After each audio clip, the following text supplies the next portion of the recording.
And we're back for episode 2 of another Pointless Automotive Podcast. How are you, Chadwick? Doing good, Frank. How are we doing today? Oh, just lovely. I had my moment in the sun. It's time for yours, my friend, to rattle off your list of automotive wins and losses and everything in between. Yeah, and here it is, ready for episode 2. We haven't been canned yet, so that's a good sign. That's right.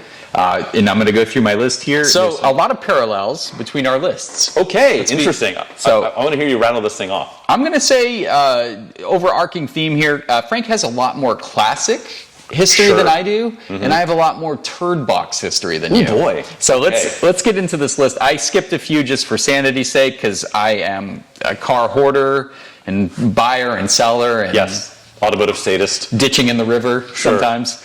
We'll start off with my highlight, my first car, my 1990 Chevy Corsica. Ooh. So 4-door, teal. 3.1? No. 2.2. Okay. 92 horsepower. Oh boy. Automatic. Was that like a lower displacement version of the Iron Duke? It was nothing to do. It had nothing to do with greatness. It was a miserable engine. And you know what, guys? I'm going to throw this back in like way before I ever did track time or raced anything. Growing up with these turd boxes, and I grew up in rural Maine, so every road was a rally stage. So me and my friends were driving these $500, $800 cars, like way faster than anyone should have been. We had horrible brakes. Well, that's the glory of having an $500 car. Except the threshold of safety was completely I learned to drive these cars that had zero positive dynamics. Right. Like it's all horrible. Like the handling was horrible, the braking was horrible, the engine performance was horrible, but we learned to drive really fast on them. So when I got into somewhat competent cars, I felt like a pro driver. So I think I'm going to thank that Corsica for building my base level skills. We talked way too much about the Chevy Corsica, so let's move on. Next car, we kept it GM, guys. Ooh. So 1998, I got excited there. Pontiac Grand Am SE with the V6 option. Did they wait? Oh, a Grand Am. Okay, was that the 3.4? It's the 3.1 back then. It was that was the 3.1. The 3100. So to be honest, coming from the Corsica, the Grand Am felt like a damn rocket ship. It had torque for days. It was automatic, which was sad, and it was kind of a garbagey car. I'm going to be honest. One time, both the doors refused to shut all the way when I had a passenger, so we had to hold the door shut and drive to a garage to help us figure out how to disengage the locks. As one does, So that's a fun history. Moving on from that, we got really serious. So chronologically, we're in the year like 2004 at this point. I bought my first real tuner car, or car that I would try to tune. 91 Mitsubishi Galant VR4. Yes. And that was. So you had yours in like 04. I had mine in about 06. Okay, so pretty close. Similar, yeah. Yeah, and so we were sampling the same vintage basically. It had 230,000 miles as they did. It was a main car, so it was rusted pretty thoroughly. What else? It had a 16G in it, a bunch of crappy hack parts, which they all did back then. Yep. PVC intake, just like plumber's piping. Did they at least spray paint the PVC? No, they did. They left it white. The blue pipe glue coming out. It was honest. It was an honest mod. They kept it white. So absolutely love that car. And I had been looking for one for a while. This is when DSMs were pretty hot in the early 2000s. I think we can all look back at that time fondly. Oh yeah. Modding those things was limitless, and the Galant VR4 was the sleeper one. So I don't want to talk. We probably have an episode about the Galant VR4, but always been one of my favorite cars of all time. So moving on from that, a '93 Honda Civic CX. So an EG hatch. That's as base as it got, right? As base as it got, but the engine. A D15B VTEC. So you had the good motor, the lightest possible chassis. Yeah, exactly. The CX had no creature features. It was just stripped down. That engine was a high revving 1.5, made 130 horsepower. Okay. So it was a screamer. Yeah. And that car weighed what? Probably 2,200 pounds? On a bad day, probably. Yeah. No, super stripped out. Super fun, right? That was my introduction to high revving Hondas, and I never really went back. So after that experience, it was a cool little car. And then I had a period of worth paying attention to Subarus. I had a '93 Legacy L. So that was just 2.2 automatic, just to get around in the winter car. Right. The 2.2 is a good motor, though. It was a good motor. For reliability, anyways, not for power. Their automatic was horrible. Yes. I think the automatic transmission was... Yeah, it was rebuilt, and then it failed on me again, so whatever. That was a blip on the radar. Right. I replaced that with a 97 Subaru Impreza L, 4-door, with the 2.2 with a manual. Okay. So that was a fantastic smaller car, better transmission. Way better. Yeah. So that was another winter get-around car back in the Northeast. And after that, I kind of went even more crazy. I started getting into more enthusiast cars. Ooh. So we're going to hit one of the cars you hit on your list, a 91 Sentra SCR. Yeah, buddy. So mine was black over gray. Mine was the awesome red. I forget the exact torch red color name. Yeah, something crazy like that. The issue with this car was the mileage was good. Okay. Except it was an old lady. You hear the story, the old lady that drove to church? Right. This was that car. It didn't run well. It didn't rev, because that's a very revvy engine. It's like a 7,700 fuel cut or something. That sounds about right. Yeah, I think 75 red line. Once you got to 5,000, the engine was really struggling, which was not right. So the first thing I did was take the valve cover off, check it out. The oil was the thickest, maple syrup oil you've ever seen. And there was a bunch of deferred maintenance. That's kind of the deal with a lot of those hyper low mileage cars. It's just if it never saw operating temp, because Grandma was driving it to church and back, and she fired it up and drove it in the dead of winter, 1.5 miles, and then back, and it never got close to operating temp. That's it. And changed oil change on mileage only, so it was like new oil every 2 years, right? Sure. So it's just not a good recipe. The perfect storm. So what did I do in my mid-20s? I drove it at the time I was living in DC. I drove it back to Maine in the winter. Okay. It broke down in New Jersey. I was able to fix it. It broke down in Massachusetts. I left it at a family member's, a relative's house, and sold it online to someone that I didn't even meet. Yeah. Hey, go meet my cousin. Yeah. I put it on the Nissan forums, and I'd say, hey, go buy this B13 Sentra SCR. It's pretty decent, except for the engine Except right now. It isn't. Right. Yeah. So sold that. A shame. I really love that car, and I do revisit the SR20, so don't feel like I abandoned it. Okay. Good motor. Let's see, where do we go after that? So, I needed something reliable. So I had to buy something when I was back home in Maine. So this worked out. So I looked at a WRX. They were a little pricey back then. Remember for a while they had that resurgence and they got super expensive. I bought a Saab, a 2003 Saab 9.3 ARC. So right in the middle. It had the 2.0 Big T. Which made a difference. So the high pressure turbo. What was the difference? It was like 170 something versus 210. It was significant. That sounds about right. I think it was 170, 175 to 210, or 180 to 220. No, 180 to 220 was the Audi. I was thinking of the Audi TTs. But carry on. So it had the good engine, good turbo, automatic, unfortunately, but it wasn't a bad gearbox. Sure. And I'm going to say something. I think that period 9.3s are timeless. What year is this again? 2003. Okay. They still look good today. Yeah, the real rounded ones. It's a gorgeous design. Those cars scoot. I've driven a couple of those before with a manual, and they run hard. Really They really do good. Are those the ones that are kind of notorious for the exhaust runs directly under the oil pan, so it's really good at cooking the oil off? Probably. Okay.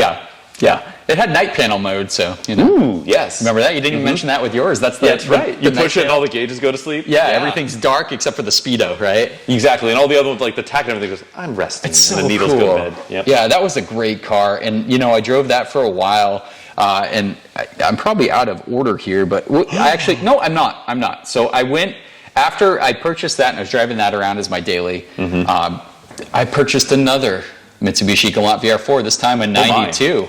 Okay. So which one was this? This was 141. The other one, my first one was 989. 989. So this was 141. Okay, we got some numerology here. I actually bought this one off the moderator of the GalantVR4.org forum. So remember that back in the day? Yeah. That was the spot. GVR4.com? Yeah, so getting on there and found the guy local. This was when I was in Northern Virginia, just outside of DC. Okay. Summit White. Yes. Sunroof car, really nice, great shape, paid $4K, which is about the going price for a great Galant VR4 back then. Promptly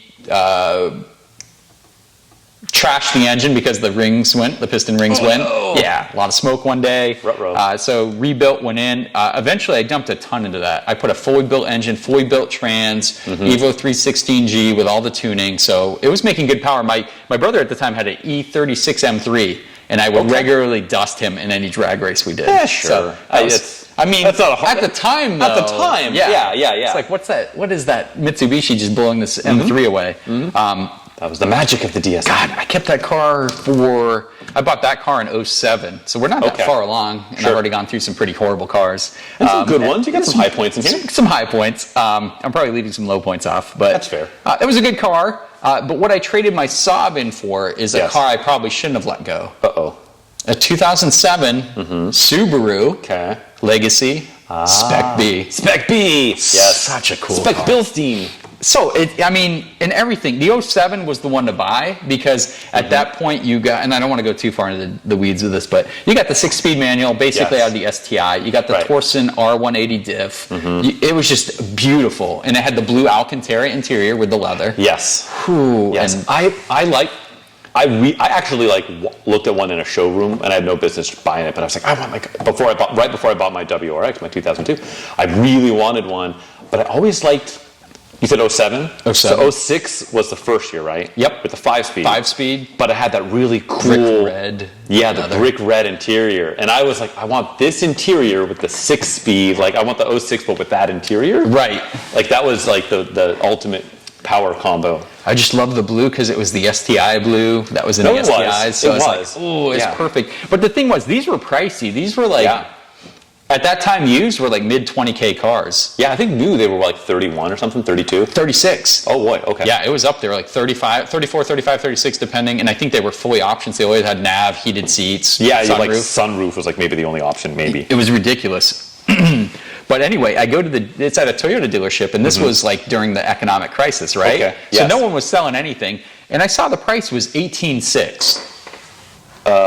And I was. This is a fantastic somebody pushed one instead of two. And it's a wonderful story. So I was at work. I remember I was working at the time in the middle of the day and called because I saw this car pop up on my phone, and I said I'm coming to come check this out right after work. I drove straight there. Test drive was perfect. I'm like, here's my Saab. I'm going to trade in. Okay. Yeah, hold yourselves back. I know you're excited to put this on your inventory. Yep. But honestly, as soon as I shook their hand at that price, he came back and he said, you know what? We made a mistake. That was our trade-in value we gave the previous owner. Uh-oh. But times are tough right now, and we did shake on it, so we're going to honor that price. That's so un-dealership of him. At the time, though, and I even got to ring a bell and everything. It was like, I'm not even joking. I feel double insulted to you guys. Beat some, crazy difficult disease or something. You ring the bell, you do all this stuff, and it's just like, bro, I'm just buying a car deeply under market. Yeah, I just saved $8K. I'm just robbing you blind, but I'll ring this bell. Let's go. And that's how I had that, and I had that car for a good 6 years too. Sure. So what a wonderful car. But those are cool. Taking a lot of time with that. After that, I owned some pretty cool stuff. I owned an 05 M3 E46. Okay. So those are fun. Yes. That was a good time. Maintenance sucked. I did not like working on that car. Oil leaks all the time. I'd fix one thing, and then something else would start leaking oil. Failures and I didn't experience that, so I was pretty good about but I would fix something, and then the oil pan would decide the same time, probably a week after I fixed one leak, I feel like the leak would have to migrate to another part of the engine. Such a love-hate relationship with BMW cars, man. Pain in the butt, but it was gorgeous. It was Imola red. Loved it. Oh, such a good color. Oh, so good. I know. It wasn't. If it was Laguna Seca blue, I would have kept it. Laguna Seca blue, or was it not Phoenix? It wasn't Phoenix yellow then. They called it Phoenix yellow later. I don't remember what they called it. That weird margarita. Right. Yeah, that was a gorgeous color. But that's my BMW. I think that's the only BMW I've owned, so pretty lucky there. 2002 WRX wagon. Okay. Follows that up. Sure. So what a wonderful car. This one had a factory leather option, which was super rare. Factory, not dealer? So dealer option, but it was something that you could sign off on, and they would install it for, I think it was Catskin was the company that supplied the leather. Got it. So it was kind of cool to get in one with... I thought you were going to say it was actual cat leather. No, yeah, they actually, you get to pick the cat, and then they would go skin it. they like live feed from a shelter, and you're like picking out your lobster at like a high-end steakhouse. Yeah, it was like an Very extra similar. $20. You could watch them like slaughter the cat. I guess There's more than one way to skin a cat. I've there always was. said that. Yeah, as Subaru often says. Yes, exactly. So that's my OT WRX wagon. I kept that for a while, and then I said, you know what? Let's upgrade this thing. Ooh. So I got an 05 Saab 92XR. Yeah, there so it I is. joined the Saab Oop, there it club. is. Yeah. So silver wagon also. That's all they came. They didn't get the sedan. Correct. Black and white leather interior. Sunroof, fully loaded. What a gorgeous car. Good car. And then I replaced the head car. gasket in it. Okay. So that was fun. You and I had challenge history with our 92Xs. Good Lord. Yeah, and then I put a rebuilt turbo in it, which really sparked it up. The turbo had gone. It had high mileage. I think mine was like 160, 170. Okay, mine was like 125. Mine was not that bad. So yeah, yours was fresh. You had a real fresh model there. Yes. Until it wasn't. Until it was overdone. So after that, we get into some dark periods here. Oh, no. So I had a 99 Volkswagen Jetta VR6. Okay. That I bought for. Was it the Jetta or the new Jetta? So this was it was the mid. They did the refresh at 99.5. This was the new one. Okay, so it was the new, because it's funny, which you is always the decode a crayon VIN on smell. those, and I was like, is it a Jetta or a new Jetta? Same with the Beetle, like the new Beetle. They called it a new Jetta for like the 0.5. Which was a ridiculous thing to do, but it was the new one, which I actually like the styling still. Big fan of that styling. Volkswagen was killing it in the early 2000s. So good. And the VR6 was such a cool engine. Such a good motor. Until it sounded like marbles underneath the timing cover. Timing chain? Which is, I bought mine for cheap, and it had that, so I knew the issue. And at the time, I was buying a lot of cars to like turn around and turn into projects. Sure. So I ended up selling it without even fixing it. Okay. For like more than I paid. So it was like one of those, like, Fair. I got out of it. Get it in, get it out. It is what it is. But then Dieselgate, I think, and I might be out of chronological order here, but we'll fast forward a little bit to Dieselgate. Right. In which case I secured 2 Volkswagen diesel products. Okay. I feel like we need to do like a Dieselgate day. We should do a Dieselgate episode. Yeah. So I'll be brief on this, but I purchased 2. One of them was actually a super rare, cool car that's worth an unbelievable amount now. It was a 2010 Volkswagen Jetta TDI Cup Edition. Okay. So that was their racing diesel cup version of their TDI. Was that diesel only? Was the Cup Edition? Yep.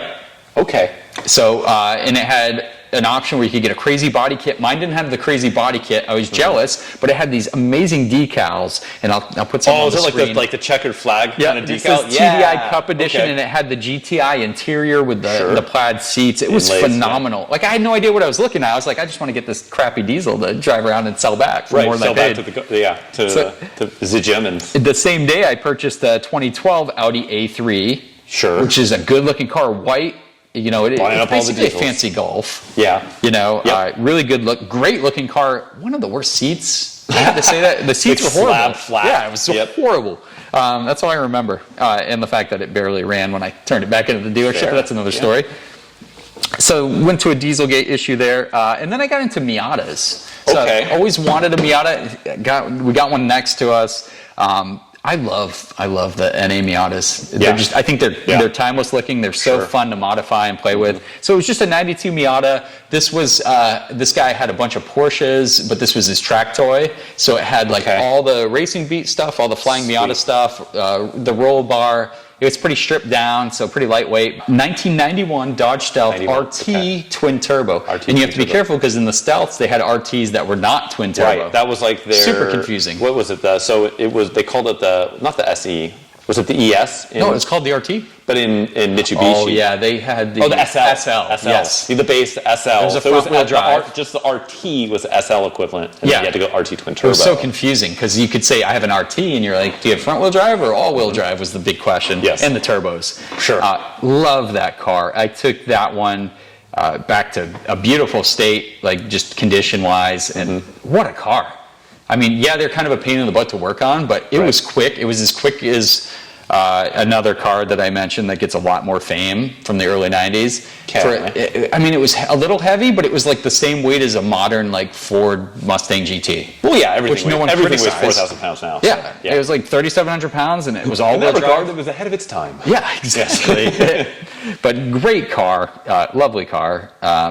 And then after that, I built a fuel economy Civic, a 92. Was it a VX? It was the VX. Yeah! It had lean burn. It had all that good stuff. Cool. So cool. And 5-speed manual. I think they all were manuals. And I built it up, and I was averaging around 55 miles per gallon. Dude. I had like a 50-plus MPG sticker on the back, and the vanity license plate. And I'll try to find a picture to put in the video. But it said MPGs. MPGs nuts. Yes. Yeah, G's nuts. Brilliant. G's nuts. I can't drive any faster. Exactly.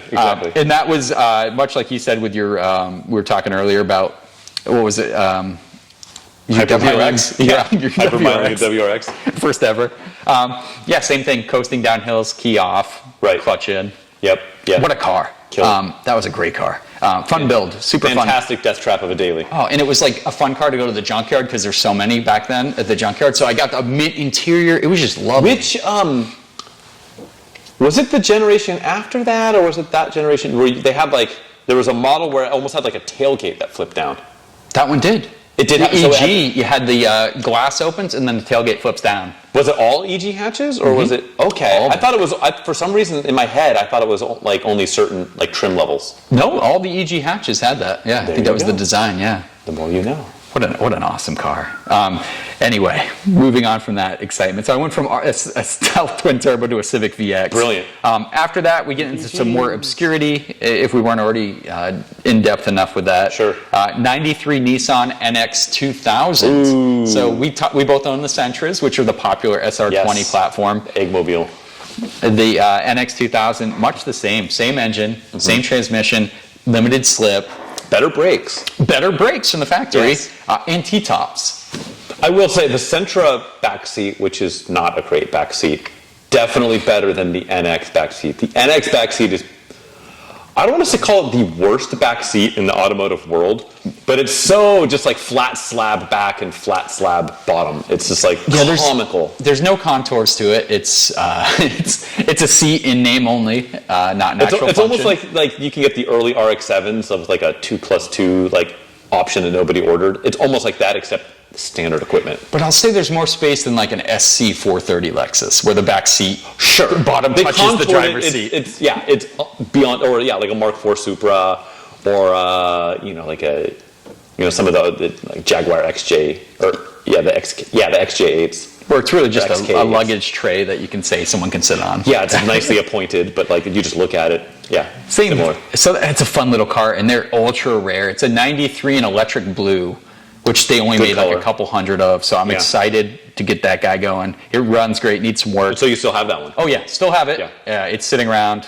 We'll get to it eventually. It's on the list. Put it on the list. After that, 2006 Dodge Magnum SRT8. Okay, now we're in muscle car territory. The absolute fastest stock car I've ever owned in my life. Got it. Like 425 horsepower. To think that was out in a time where Mustang GTs had 300 horsepower still boggles my mind. And when that Mustang GT came out, I'm like, oh my god, it has 300 horsepower. Up from like 2-something, right? Like 220. Yeah, wow, that was like a Supra twin turbo or a 300ZX just a few years ago. This is crazy. And then the SRT8 Dodges came out, like the Challenger and Charger, and it's just like, what the hell? This is insanity. But anyway, we're talking about a fast wagon. We never get that stuff in the US, right? So let's be honest. That was before the CTSV wagon. It's sad that they killed off the Magnum. I mean, I haven't looked at sales figures. I imagine they didn't do it because they hate money. I imagine they did it because they weren't selling them. It was the economic crisis, like hit right after. It was a bad timing. And they probably changed hands a few times in between here and there because Chrysler. So who knows? Who knows under what ownership umbrella? It was like a $40,000+ vehicle with the interior of a $20,000 vehicle. You know. Oh, it was hard to that. secure. Yeah. I consider myself a bit of a Chrysler guy. Man, those interiors are just absolutely atrocious. Bad plastic. The seats were the highlight. Really good seats, but the plastic interior was horrible. But God, that power plant though, that 6.1 Hemi. Yeah. Boy. Yeah. And I got some experience with that. No experience before, and I got to take the cam out, do the take the heads off, do the lifters. Oh boy. So I did everything. So that's kind of how I do that. After that, I wised up. Okay. Went back in time to my happy time, the early 90s. 92 Mitsubishi Galant VR4. Yes, sir. Another one. I was able to find a pretty much stock example. Okay. Down in Monterey. Secured that for a pretty good price, and still have that one. That's going to be my forever one. So that is, it's Belize green. I'm gonna fix her up and and keeper. Belize green, Summit white, or Nile black? What is the best color for the VR4? Oh boy, you're forgetting Kensington gray on the 92s. Oh, you could The get that in ultra 92. rare Kensington gray. That's right. Would they Yep. sell like 7 of them or something? I think so. Like 2 of them around. Well, we'll set that one aside because that one's extra special. This is a really tough question because I love my Summit white. I think Summit white looks great because the car has so many like body lines, but Belize green's my favorite. I was going to say, It really is. the correct answer is Summit white parked in the snow. Yeah. But it is Belize green. Summit Right? white It's was- green. Green's the best car color. Especially now, right? In general, I've always been a green guy. I'm team Summit green. Summit white was always considered Kermit the had it fastest right. color, right? Sure. On the forums, I remember that. But Oh yeah. When Summit white's faster. Yeah, when I bought my white one, it had a turbo inside, like a fake Intel inside sticker on the bumper. I got home and immediately scraped it off, like in a fit of rage. Like, this is the dumbest thing. that's horrible. It was. But What yeah, else you got? so I bought that one, and then immediately after, I'm not even joking, 3 weeks later, this guy calls me up, this really shady guy, this broker of vehicles, and he goes, Man, are you who could this be?" interested in a Mitsubishi Galant VR4? And I go, well, I just purchased one 3 weeks ago. They are rare, but yeah, sure, let me check it out. Hey, wait a minute. Aren't you the same chump that sold me a Ford Taurus? Right. Yeah. I can't keep buying these projects off you. So I go up there, I check it out. This is like a one-owner Galant VR4. Belize green, 91. So of course I bought it, right? Of course. It You needed have a to. lot of love. I mean, that's a whole other episode. We can talk about that. But yeah, so I bought another one. I had 2 stock Mitsubishi Galant VR4s in Belize green sitting in my garage side by side at the same time. Oh boy. Fantastic. Glutton What a for time. punishment. Yeah, it's just, it was cool. And of course, that was Frank I'm talking about, in case you guys didn't put that puzzle together. In case you've been drinking and now heavily it's- during this podcast. like we haven't. Yes. And it's back in his hands, which is like cool because the life cycle of that vehicle was like, you sold it to me, fixed it up, sold it back to you, and now it's still enjoyable. It's my motivation to fix mine up so we can go on Belize green Yes. VR4 cruises. Yes. Got a lot more to do on mine to catch up to where you're at. Yep. Even with your Bull and Turbo. Yes. I still have a lot more to do. Oh, yeah. But yeah, that's where I am. That's the end of my Galant VR4 ownership. So that takes us up to 4 Okay. in my lifespan, and we still have a lot to buzz through. So I'm going to go kind of quick here. I have a Toyota Land Cruiser in 1999, Okay. which is an overland build, fantastic truck. At the same time, you'll see a theme here. I buy something similar, or I buy a Sure. nicer version. Sure. So what's the nicer version? The Lexus LX, right? LX470. There you go. So I had an 06, which is really cool. Those are something else. VVTi. VVTi with that 4.7. And the 5-speed. 5-speed auto. It had like 275 horsepower, so it gained 40 horsepower. I got better MPGs, just better all-rounder. Yeah, it's the one you want. Gorgeous, what a gorgeous vehicle. Good cars. After that, had a 2005, and we kind of got out of chronological order, but that's fine. 2005 Mazda Speed Miata. Ooh. So okay. The only time they factory turbocharged a Miata, Yes. other than the Fiat 124 Abarth, Sure. to be fair. Sure. But what a cool car. They weren't popular for some reason. It's a love-hate car, right? But it was freaking phenomenal. Like the handling dynamics, Mazda Speed did so much to make that car handle well. It handled as good as like a full aftermarket spec earlier gen Miata, which is saying a lot. And then the turbo was a riot. You really had, it came on at like 4,000 RPM. You had boost for like this little small window. And then you had to shift at 6,500. Yeah. So it was like, Yeah. it had its downfalls, but 6-speed manual, great car. Turbo Yeah. Miata, can't Sure. go wrong. Yeah. Lots of speed. And we are way out of order because I put in the Taurus SHO next, the 1989 show. That's the one I had. Frank already detailed that. Did a lot of body work, fixed up that bad boy, timing belt, water pump, great car. Ford Escort GT following that, staying in the old Ford trend. Yes. That's a 92. Have you driven a Ford lately? I've driven a few, and their lower models were my favorite. So the Yeah. Escort GT 1.8 Mazda engine, it was basically a front-wheel drive hot hatch Miata. Yes. Great car, loved it, fell in love with it. Wish I still had it actually. After that, I had a 93 Acura NSX. I think people have heard of those. From Escort GT to first gen NSX, early NSX. To tell you the truth, the NSX, and I am way out of chronological order. I bought that a while ago when they were affordable still. Right. But it was still really nice. I did not like parking it anywhere. I didn't like driving it too much because it was like, you got a lot of attention. Shouty. Not my style. Loved it. I loved the engine. I actually did like the 5-speed because it had really tall gears. Yeah. Second gear could take you to 81 miles an hour. Oh boy. So, Yep. And I had an aftermarket straight pipe exhaust, Pride, I forget the name of it. It was something like very expletive loud exhaust. Exactly. And it sounded like an F1 car. Countach, It yeah. was so good. It was so good. Anyway, I missed that car. I should have held on to it financially. Obviously, I should have held on to it. But anyway, back at that time, I also owned an 87 Mercedes-Benz 190 E16V, so with the Cosworth engine. What a time to be Chadwick. Yeah, what a time, man. I had NSX 190E Cosworth. Galant VR4 parked next to it. Like 3 aces, in my opinion. Yes. Cool car. Ended up making a profit off that. And 2 homologation specials. Exactly, right. Look at that. That's true. Great time. Only time I had a Mercedes-Benz. Probably will be the only time I have a Mercedes-Benz. After that, family hauler, 2015 Subaru Forester XT. Good car. Great car, Manual? too. They didn't have the manual option at that 2015. That was the newer style. 15. Yeah. Got it. My brain hurt to 05. Yes. I got all CVT, but it was a CVT that mimicked a 6-speed, so that was fun. And at that time, my daily was a 2014 Ford Fiesta ST. Yeah. Recaro package, fully loaded. What a lovely car. Yes. I can't say enough. I wish I still had that one too. Yeah, that's a car that certain cars, like they never get under a certain price point. That one never did. They'll always have like a really good floor. They'll never be worth a ton of money, but they'll never be worth nothing. Like Lotus Elise is kind of the same thing. Like it'll always be worth 35 to 40 grand no matter what happens. All day. And I feel like that's a car that's going to do that same thing. And the fact that Ford stopped making them, we stopped having them here. We didn't get the 3-cylinder. Well, yeah, we didn't get Europe still had the 3-cylinder, right? Sure. They got the 3-cylinder turbo. We didn't get that new model.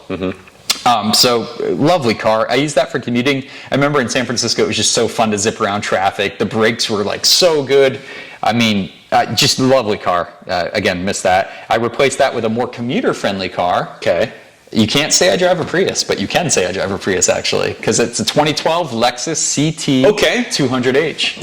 Good little commuter. And it's Brilliant little appliance. So here's the thing. We don't hate personally, I don't hate the Prius. That's a strong word. But I don't like the Prius because of the way it looks. Yes, I think it looks like it's intentionally trying to look like it's a hybrid or some kind of alternative drive mode. Yeah. But the Lexus CT I think it's gorgeous. I think it's a sharp looking car.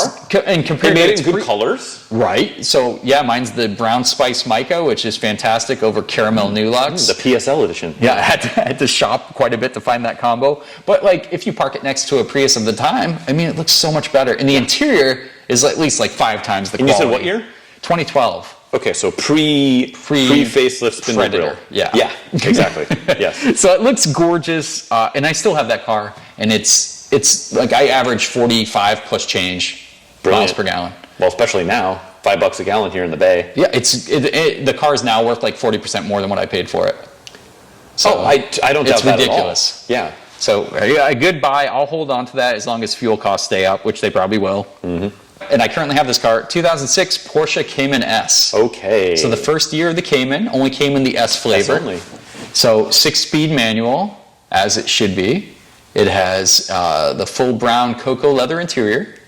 It has sports seats, sports chrono. When you got the full leather, they would like leather dash, leather. Everything's brown. Everything's leather in there. Brilliant. So that's fantastic. Love it. Sports chrono, sports seats. It's exactly how you'd spec it. Third owner. The original owner was a Porsche fight, I guess a Porsche file or however you want to say it. Right. Yeah. And they sold it to their neighbor who probably like obsessed over seeing the car in the driveway every morning. So he decided to sell it when he bought a brand new Boxster. He didn't like to shift anymore, so he bought a brand new Boxster automatic. Okay. Well, PDK?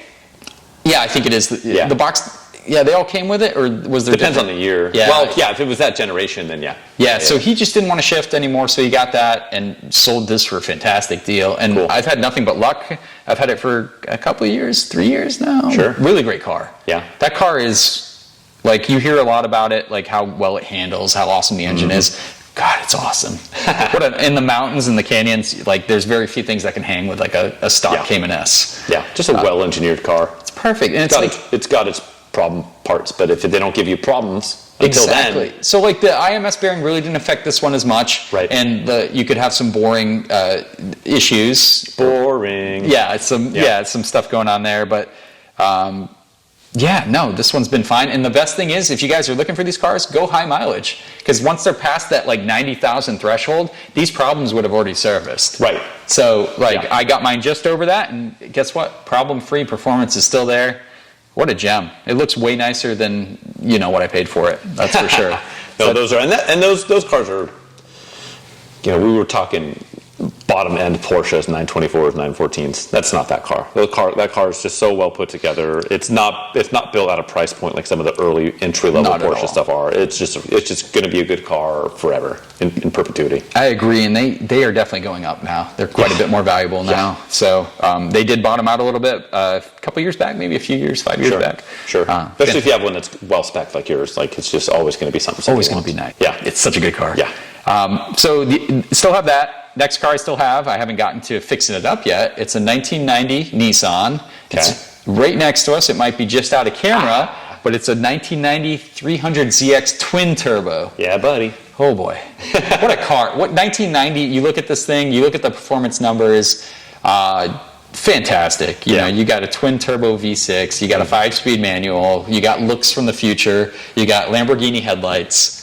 Literally, yeah. So I might part the car out for those. I don't know. We'll see. Probably, yeah. Find some guy with a busted late Diablo. Oh yeah, Needs a front end. Let me get that whole Nissan off you. Exactly. So really cool car. Can't wait to get my wrenches on that. Not too much to say about it. Just cool car. Really cool car. Bucket list car again.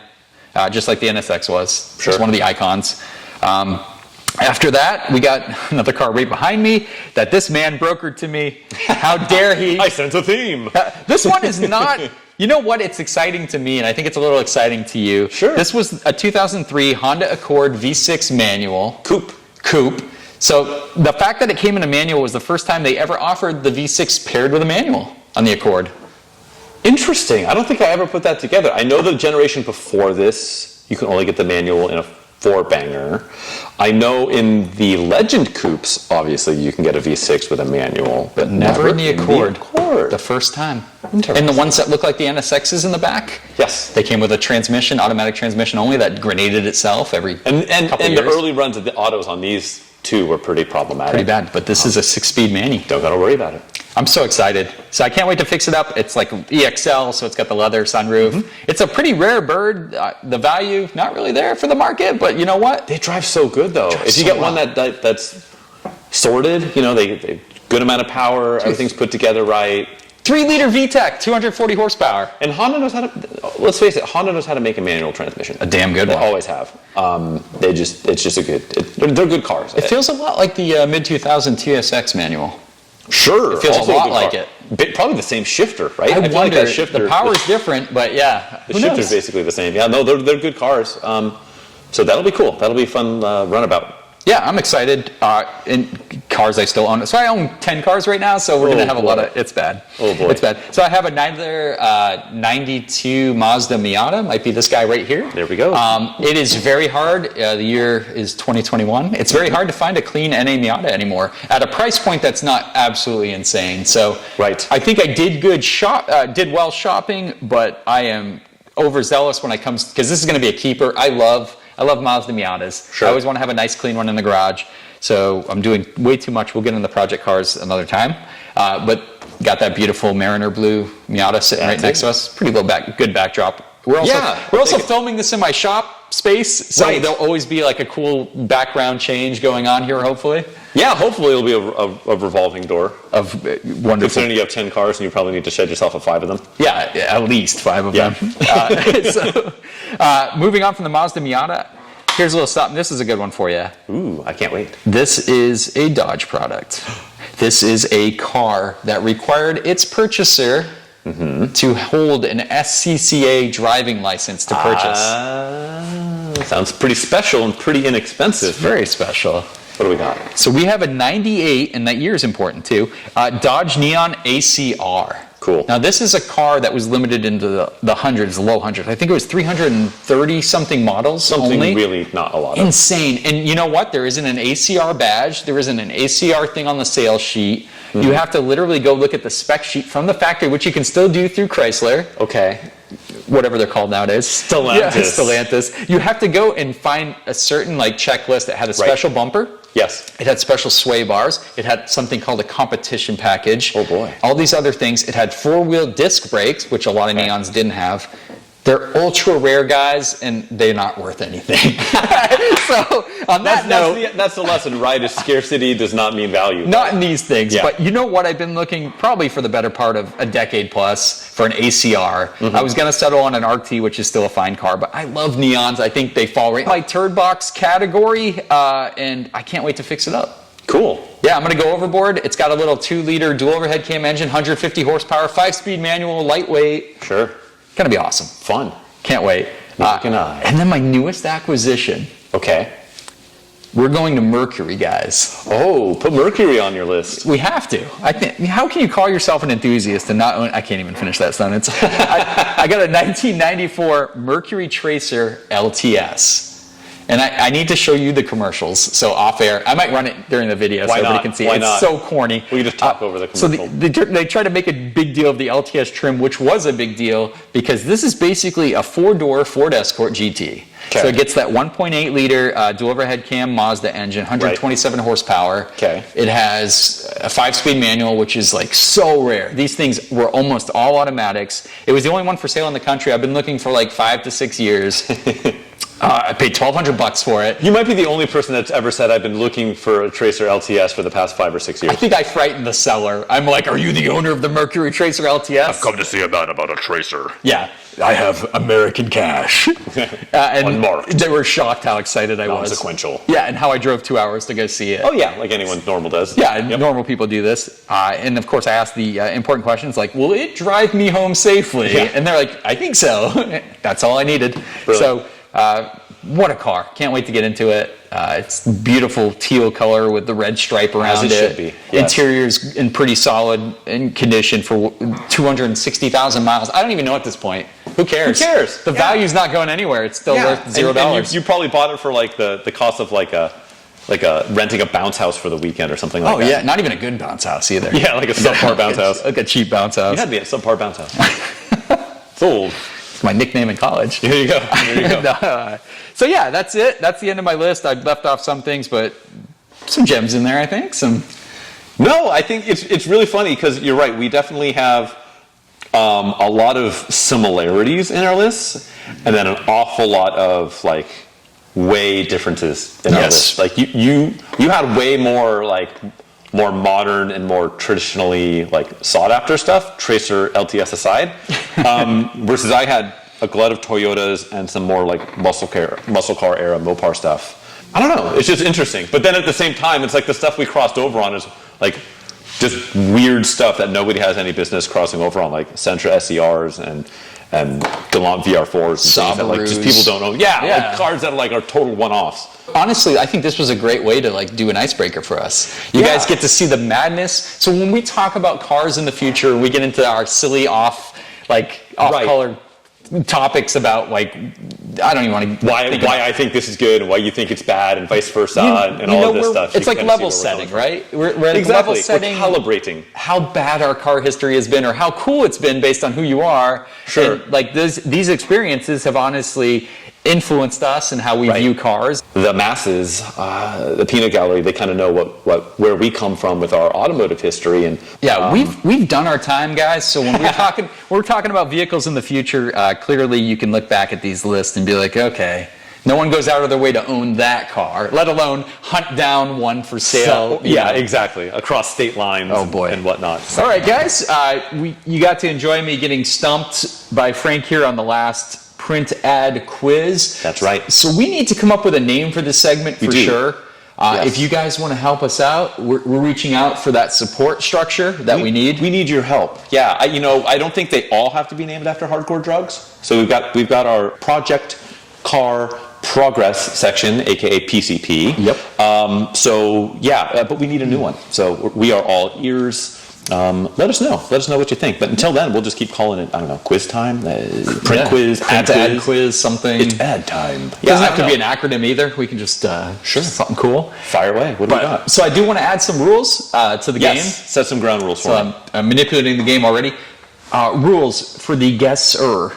You have 3 guesses. That's Yes. it. You can't just rattle off a bunch of cars you like or similar cars. Okay. And you have to distinguish that it isn't an official guess. Okay. So you're not just saying a car name and get it. Got it. You got to say it's your guess. That is my And final answer. Exactly. And the other rule is after each guess, unsuccessful guess, obviously, because the Yes. game's over when you do guess successfully, you get to ask for a hint. Ooh, okay. So it can be a hint where you're kind of directing the direction you want to go with the hint, or you Sure. can ask the quizmaster. Yes. It's Man. payback time. Oh boy. All right. See what I can do. So I picked a saucy little vehicle. Ooh, saucy. Put that in the back Yeah, there you pocket. go. Okay. Some hints. What do you got for me, homie? Fire away. All right. Here's the ad for this vehicle. All right. Blank. The imported blank packed with pizzazz. Ooh. Affordably priced. Pizzazz. Technical specs. A 1.6 liter fuel injected. Okay. Overhead cam engine. Okay. 4-speed transmission. 4-speed. Provide crisp and dependable performance. Okay. Just in case you draw the distinction. Yeah, distinction between crisp and dependable. You know? Yeah. I don't want like floppy. I don't know what the opposite of Floppy and not dependable. exactly. Yeah. Okay, blank distinctive exterior design is more than aerodynamic. I don't know how that's possible. It allows plenty of interior space Bit for of antimatter. interior space for 5 full-size adults. Full-size adults. I feel personally attacked. That feels like they're Full-size plus half anyway. size. Yeah, exactly. Here's some more technical specs. McPherson front struts and torsion beam rear suspension are tuned for sure handling. Sure. And why not? a smooth, responsive road feel. The grippy all-weather tires all-weather. are standard. Inside, reclining front bucket seats, twill cloth upholstery. It's outstanding, right? Is this in the future? An electric rear window defogger and plenty of storage area are all standard. Oh boy. You don't have to breathe on your rear windows and wipe them with I was worried about fog. Yeah, so that's standard, my friend. They got you covered. Here's that peace of mind. Also standard, thanks to a 6-year, 60,000-mile powertrain warranty. You have to see your blank dealer for the terms and conditions of this limited warranty. Okay. Frank, what are we talking about today? Okay, so the first thing that caught me off guard is a 4-speed. Because it's 1.6 overhead cam, fuel injected, and they're shouting that out. So we got to be in the 80s, I'm thinking. But a 4-speed is kind of a vestige of early 80s. So maybe it's early 80s. Wait, it's a manual, right? 4-speed manual? It doesn't really distinguish, and that's an interesting point in this ad. It just says 4-speed transmission. 4-speed transmission. Well, you got to believe it was an automatic. That's an advanced automatic. 4-speed auto at the time, it would have been like automatic. It shoots itself. Oh, they'd be talking about So it. it's got to be a manual. 4-speed manual, 1.6. And what was the very beginning part again? It's about being imported. Yeah, so they do point that out. They imported 4. The imported blank. Okay. So they don't really say 4. They don't really. So here's the thing. When we're talking 80s and 90s, this was the era of the captive import. And so that was how a lot of these American companies were finding a way to try and sell the fact that they were just rebadging something sold in another market, right? They would be, like you would have the, like the Dodge Colt would be like imported for Plymouth or imported, but from Japan. Like it was this, they were really doing what they could to sell it. So I think the fact that they're yelling, screaming, and jumping up and down about it being imported, Honda doesn't need to say that. Toyota doesn't need to say that. That comes with the territory, We're looking at a captive import here. A 1.6. Could you get that in a Colt? I think you could. I know they had a 1.6 that they had on like the Cordia and stuff. It doesn't say, it says fuel injected, it doesn't say double overhead cam.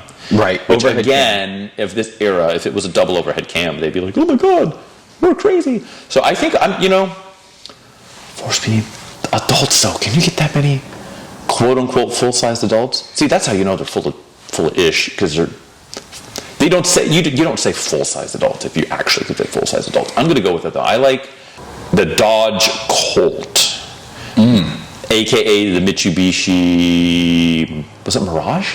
Whatever it was. Yeah, I'm curious about that one too. No? I don't know. But the Dodge It's Colt, in that. I'm going Dodge Colt. It's a very good guess, but it's incorrect. You do have a hint now available. Okay, so if I said, is it a captive import? Is that like too aggressive, or do I just need to have you give me a hint? What are we thinking here? It might be too aggressive if I tell you maybe what the captive import is or any. Obviously, we don't. So want you just told me it's a captive import. I'm just saying if I was to go down that line of questioning. The game within the game. What I will do is confirm something for you. Okay. I think you cluing in on import in that first blurb is completely spot on. And like you said, it's not a Honda or Toyota because they don't need to say import in the late 80s or mid 80s or any time when they would have said in the captive import era. Yeah. Okay, so what's on the table? So I'm just going to run with that and say, okay, captive import, check. I'm checking that box in my brain space. 1.6 Corolla, you can get as a 1.6. You have the twin cam, you had with the 4A GE, but I think you can still get a single cam version, the 4A, and I think you could get that in the captive import version, which was, well, they had a couple. You had the Prism. I don't think it's a Prism. This feels earlier in a Prism, and I think all the Prisms were twin cam. So I'm going to go with, I think it might be there's the Chevy Nova, the four-door Chevy Nova, which was a four-door Corolla, which was a masterful job of badge engineering. You take the imported car and you say, how do we make it extra American? I know. We dig up a dead name from yesteryear that everyone associates, the Nova. So I think I'm going to go with what other versions? Because GM did that. I know there's a Pontiac Le Mans version, I think was of the same car. I don't know if it was different. I know they made a four-door with a hatchback that was super goofy and had this ugly cladding down the side. But I don't know if that's a 1.6. I'm going to go with the 1988-ish Chevy Nova. Final answer. That is a good guess, but not correct. But I'm going to tell you why it's a good guess. As part of the hint is because give me my hint. Give it to me. You are right with the body style. You are right with the captive import. Okay. You're very warm. You're just about to cannonball into the pool of correctness. Okay. On guessing this vehicle. Body style right there. So in line with the actual car we're guessing. So you're like right there.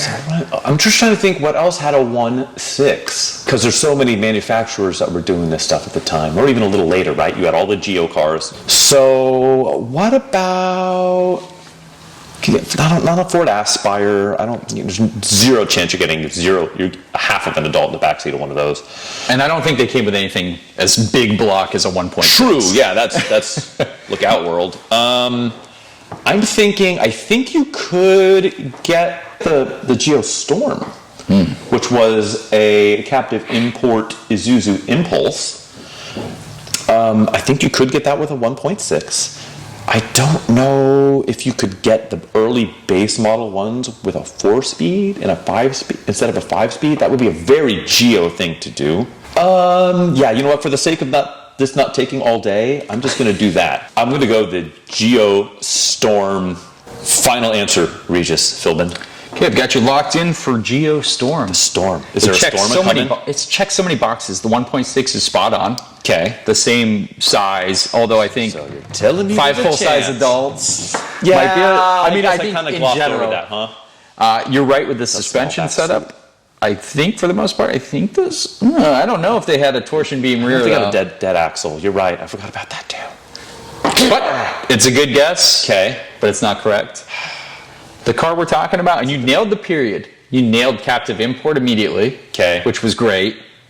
We're talking about a 1988 Pontiac Le Mans. The Le Mans. Another. Which was. I said it. You mentioned it in your process when you were at Chevy Nova. Could you get 5 adults in the back seat of a Pontiac Le Mans? Was that also a Toyota? No, believe it or not. So it's an Opel Kadett, which is not available in the States, but manufactured Pontiac badge, which is the part we probably like about the car. Yes. But the fact was it was actually built by Daewoo. So it's an Opel built by Daewoo, badged as a Pontiac, with a name from the 60s and 70s. Yeah. In Le Mans. So it only which is ironically named after like a racing series. Right.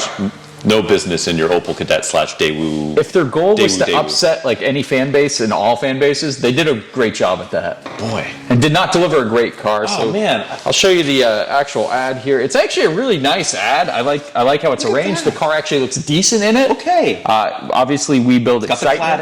cladding, Couldn't the say the two-tone. we build excitement. That would have blew it right out of the water for you. You Sure. would have grabbed that. Yes.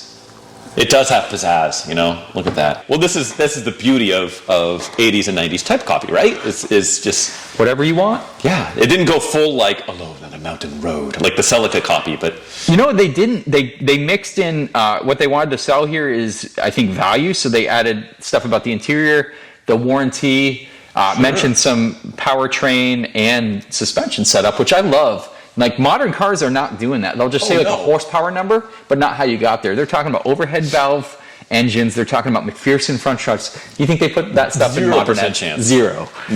No, not at all. And I want to say, Frank, you were so close. You were so hot the whole time. Man, You were right in there. I'm just glad I didn't completely step on my Johnson. And, Yeah. and I really just, because I could have, I tend to trip over it, but I could have, and I didn't. So I'll take it.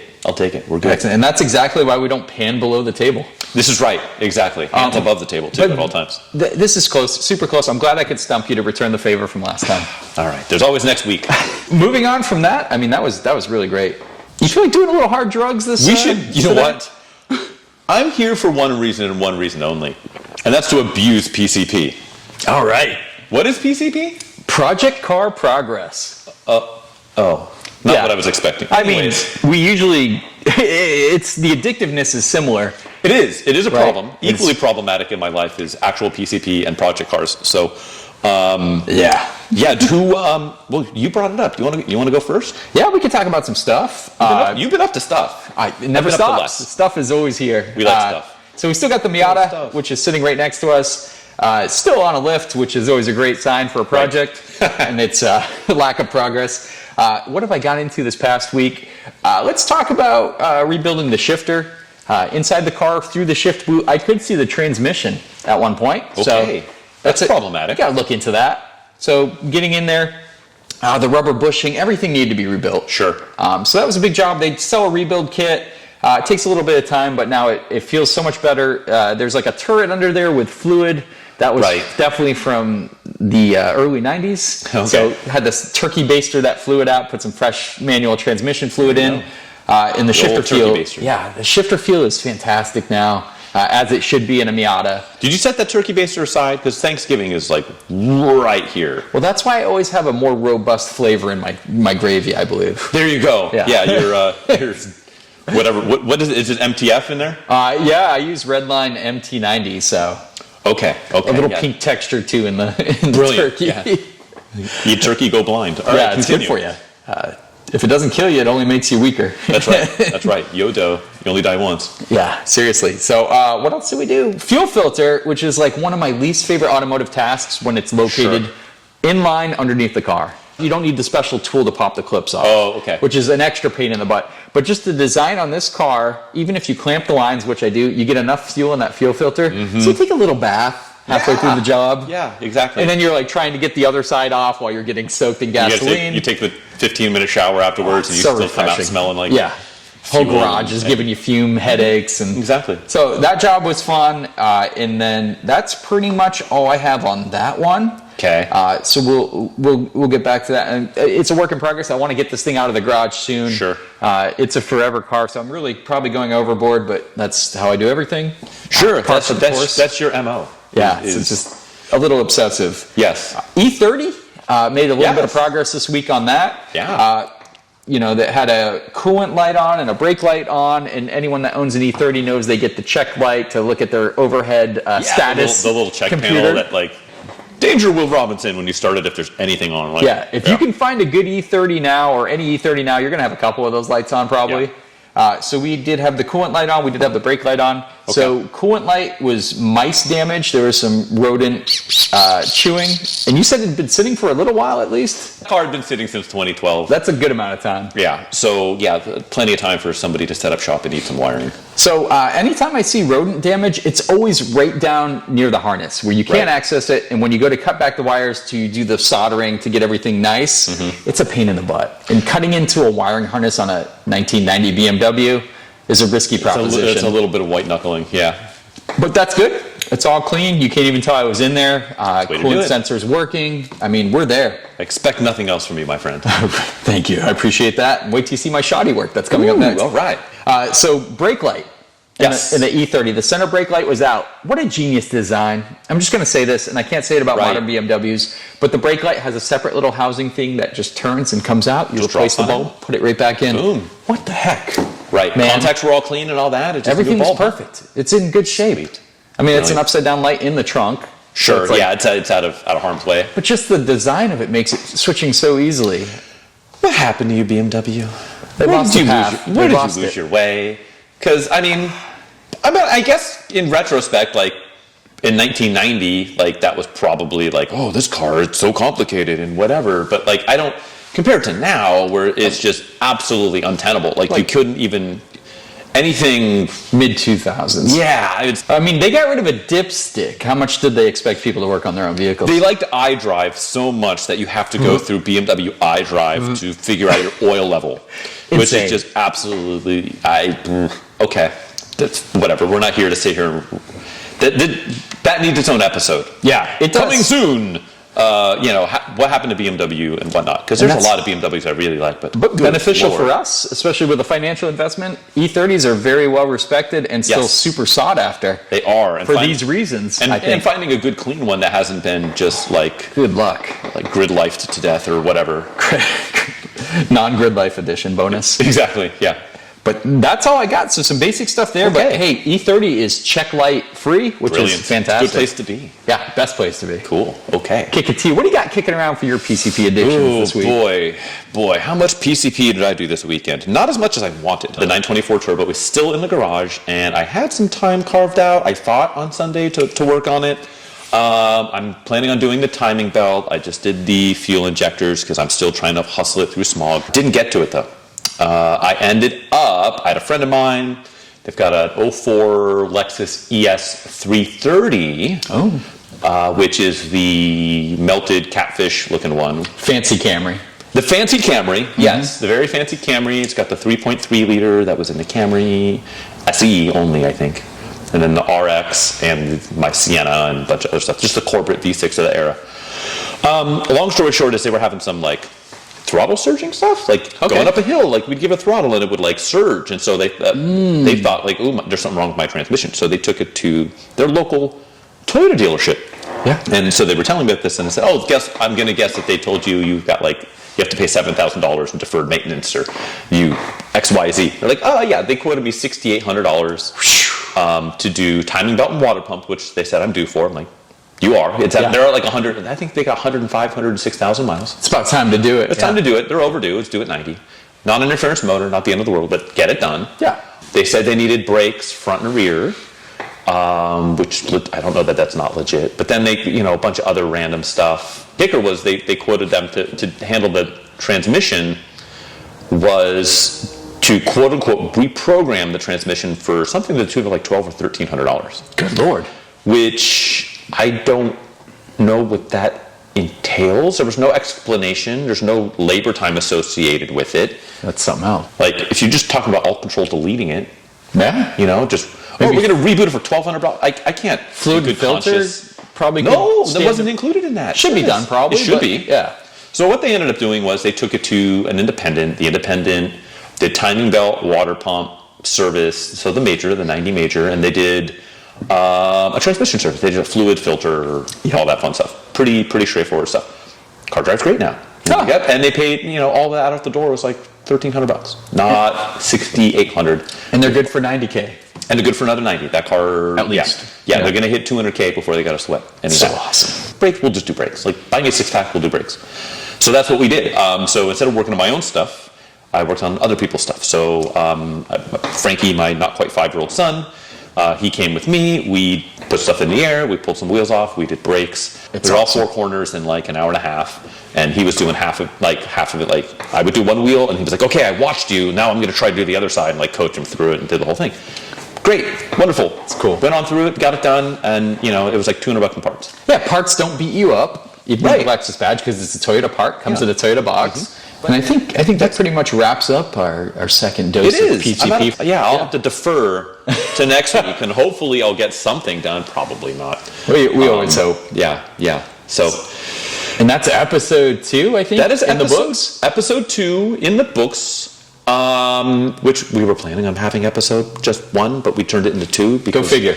I know, because we have lots of cars and we have lots of thoughts, and we trimmed it down a lot too. We left some. Yeah, we trimmed some fat out. Still here we are at 2. So we're still working on. Hopefully, by the time you're actually listening this and watching this, yes, I said watching. If you are just listening to this audibly, you can watch along and follow. If you've missed our pretty faces, hello over there. We are recording this on a camera, and it's going on the corresponding Another Pointless Automotive Podcast YouTube channel, which is firing up. So if you're watching, thanks for doing that. Do all the YouTube things, like subscribe, just button mash your keyboard until things bing and bong. And you can catch these as they go live, because we are simulcasting to YouTube along with the podcast feed. Right. So be aware of that. You will get some extra visuals with that. So you'll get to see the ads that we're reading and quizzing on, and some other little visuals of cars we're talking about and whatnot. Sure. Yeah. And all that stuff. I think that's the housekeeping here at the end. You got anything else? Yeah. I mean, first and foremost, thanks for listening in. Thanks for watching us. If you're doing that too, feel free to double tap any of our mediums. Watch and listen. Tell your friends. Yep. So please spread the word too. Our marketing team is very small at this point. So tell your friends. It's very underpaid. Hide your friends, hide your wife. Exactly. Tell your kids, tell your wife. Tell everyone. But we do thank you for stopping by to check out this podcast. We will always, our promise is to keep it pointless. Yes. To keep it lighthearted. And we super look forward to seeing you guys on the next one. Yes, it's a lot of fun. So thanks for hanging out. Take care. Cheers. Bye now. Cheers. Bye-bye.